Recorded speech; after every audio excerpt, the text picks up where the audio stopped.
Now, in today's video, we're going to be running through my top transfer targets ahead of FPL Game Week 18. So, of course, if you do enjoy the content that you see on the channel, please be sure to like, comment, and subscribe.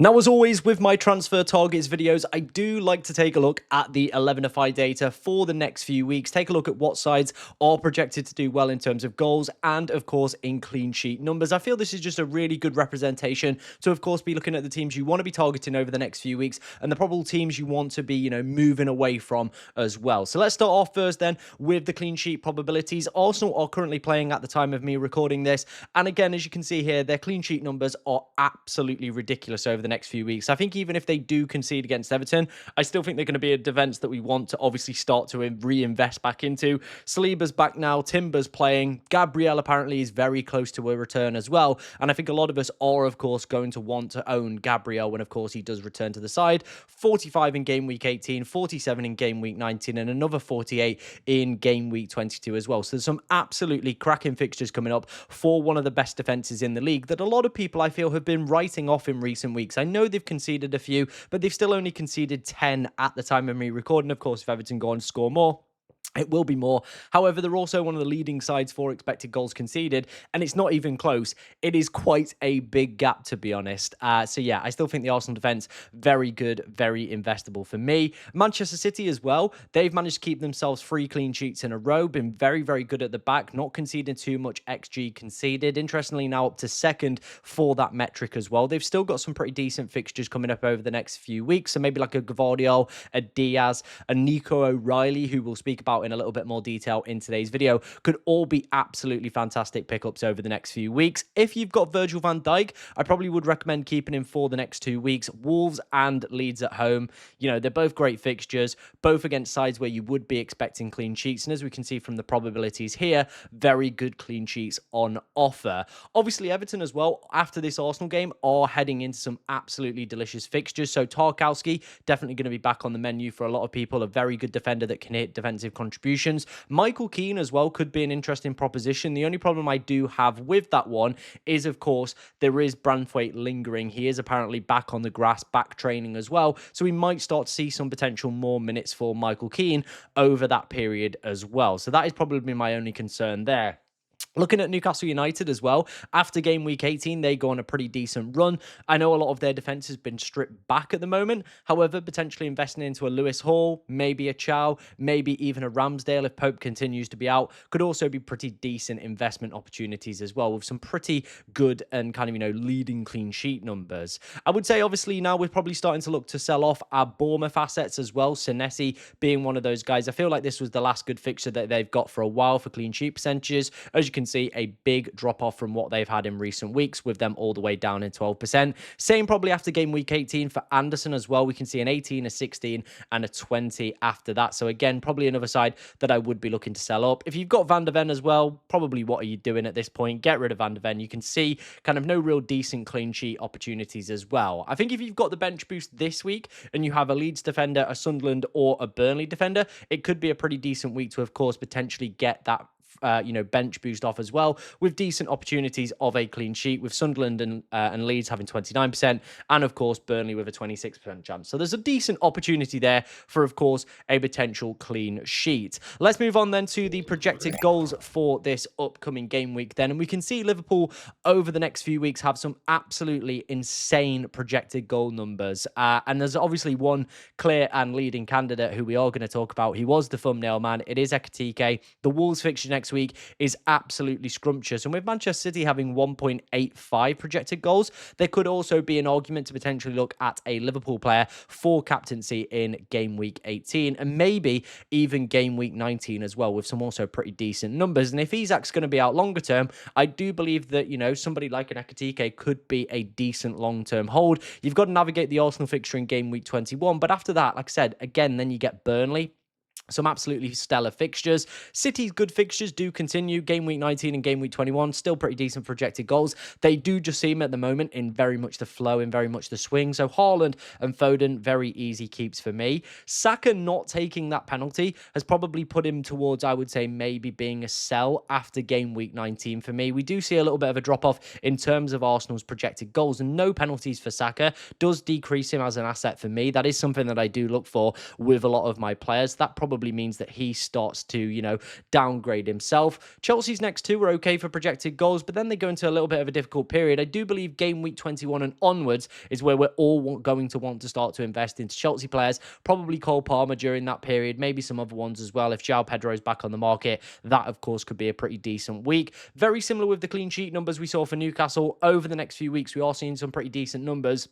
The big concern I have with Newcastle players is trying to find the right ones for projected kind of minutes. Gordon's, Murphy's, Barnes, Walter-Marda, Visser, all of them are absolutely chaotic. And of course, there are 2 Champions League rounds in January coming up as well. So I just think the Newcastle minutes are going to be so hard to predict. But maybe if you've got a free hit still in line, game week 19, maybe they could work their way back into that side. Manchester United take on Wolves in game week 19. They've also got some pretty decent fixtures around that as well. So Cunha, Bruno Fernandes, definitely going to be on a lot of people's shopping lists over the next few weeks. If you were thinking about potentially bringing in Semenyo off the back of double, returns in 2 weeks, I probably would look to avoid it, to be honest. You can see here there is a real drop-off in terms of projected numbers. Same goes with Brentford as well. I think a lot of people are going to be looking to move out Thiago this week for an Ekitike, for a Bowen, for a Walter-Marda. That is probably going to be the move that a lot of people are lining up over the next few weeks. And as you can see here, there is definitely a dip in terms of projected goals, and no shots for, obviously, Thiago today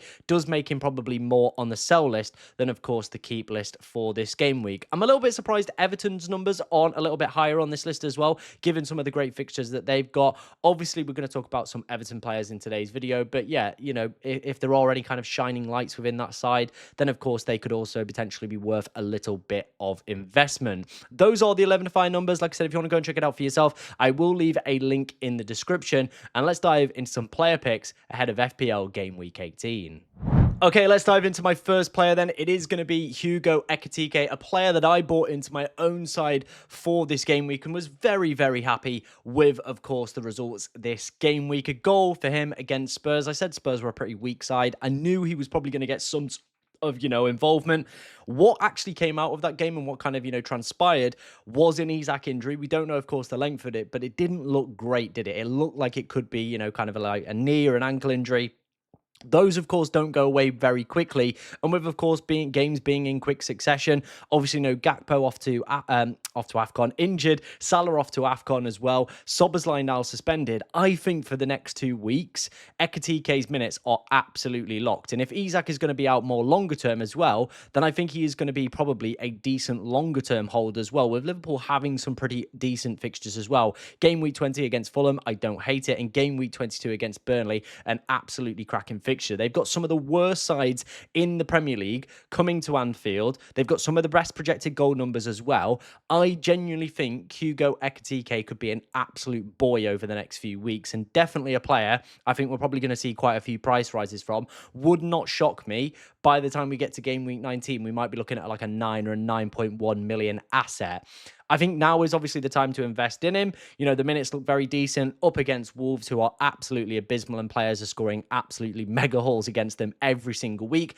Another game this week where a player has hit a double-digit haul. Of course, it was Keane Lewis Potter. That is now 2 games this season that only, that Wolves have stopped a player hitting a double-digit haul. That was a 9-pointer against Walter-Marda and a 9-pointer for João Paulinho when Spurs got a 1-1. So the only time that Wolves have managed to stop a side getting a double-digit haul is when it's been a draw and a player's managed to get themselves, just 1 goal and 3 bonus or something like that. So that kind of shows how good this fixture is to be attacking every single week. And this week it's going to be Liverpool, one of the more potent attacks within the league, one of the better sides that will always do well for projected goals and has very good finishers like Hugo Ekitike. Only Erling Haaland so far in the Premier League has scored more open play goals than Hugo Ekitike so far this season, which is an absolute joke. He's banging form as well. 2 13-pointers before game week 17, throwing an 8-pointer as well now. He's looking like an absolutely fantastic player to go and, of course, pick up this game week.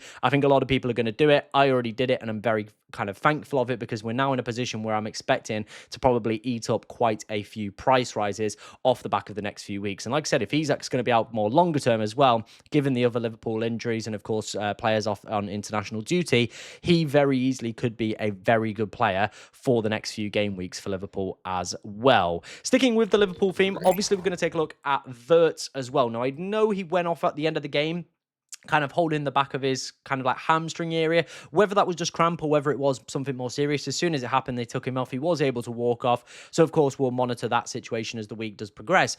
But other than that, he looked pretty good. He got himself an assist. He came away with free bonus as well. If he is going to be fit and available, he's got that left-hand side to himself completely at the moment with Gakpo out injured, probably for the next few fixtures as well. Like I said, players are continually hitting the double-digit hauls against Wolves. Leeds as well at home and Burnley at home could be some pretty decent fixtures. Now, a lot of us have, of course, already been burnt by Wirtz earlier in the season, but he is starting to actually seem like he's finding his feet within the Premier League and starting to put in some decent performances and some decent returns as well. We are, of course, yet to see that first Premier League goal for Wirtz. You know, is it going to come? We're going to have to wait and see. I think the Wolves game is probably a banker where you would expect it. And if you are looking for a bit of a differential option within the midfield over the next few weeks, I do feel like if Wirtz is fit and available, he could be a very, very tidy and potential, like I said, nice little bit of a differential to go for. But I feel like a lot of people have already been burnt this season by him. They're probably not going to reinvest back into him. But like I said, Wolves are absolutely abysmal and need to be a side you want to be targeting every single week. So, of course, picking up some more attackers doesn't seem like the worst idea in the world to me. Of course, if Wirtz isn't tickling your pickle and you're looking for a potential other midfielder to go for, these are kind of my list of top midfielders. Now, I know Rice has just picked up an assist from the penalty as well. He takes set pieces, defensive contribution beast as well. I didn't want to put him in just because obviously Arsenal were playing at the time of me recording this, but again, he's also could very easily make this list. Bruno Fernandes, if you can afford him this week, is my top option. Like, the fixtures for Manchester United are really, really good. They've got Newcastle at home this week, then just head into some absolutely barnstorming fixtures. And Bruno Fernandes is one of the top projected points players for game week 19 and for the next 6 to 7 game weeks as well, because how good Manchester United fixtures are and how good this guy is as well at continually picking up points from multiple avenues as well. He's got, of course, the set piece share. He's got, of course, the penalties. He's got baseline bonus. He can hit defensive contributions. His open play threat isn't too bad either. And as you can see here, the best points per start on this list. He is just an absolute menace. And I really do like Bruno Fernandes. Something that I am potentially thinking about as well is going for that double up and getting Matheus Cunha in there as well. Could be playing as kind of, you know, the leading number 9 or kind of the 2 number 9s that kind of being floated around amongst the Manchester United community at the moment. His minutes should be good with, of course, a lot of players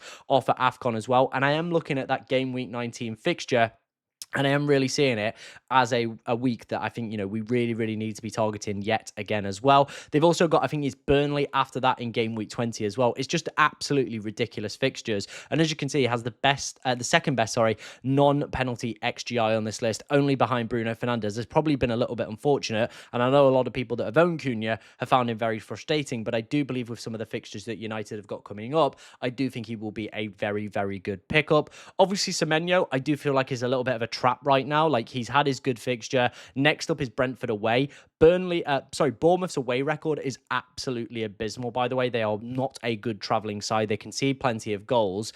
And interestingly, Brentford have only lost one of their home games so far this season. So I even think that's not the most easy fixture for, of course, the Cherries. And I do feel like the best fixture, if you were going to buy Semenyo, was probably last week. Now, if you've already got him and still, you know, own him, he's not a bad player. But of course, I think there are more desirable players I would be looking to, of course, make the switch to in the next few weeks. I think what a lot of managers might have done if they bought Semenyo in this week is, of course, potentially look at going to Cunha. That was a move that I was kind of toying around with as well. Do I obviously take out Mbeumo last week for me to Semenyo, then Semenyo to Matheus Cunha for the good Manchester United fixtures? It is a potential possibility. I wanted to just put Wirtz in kind of this list so you could see where he compared to the other midfielders. Rodgers hasn't obviously played yet in game week 17, but is continuing to deliver goods, as you can see.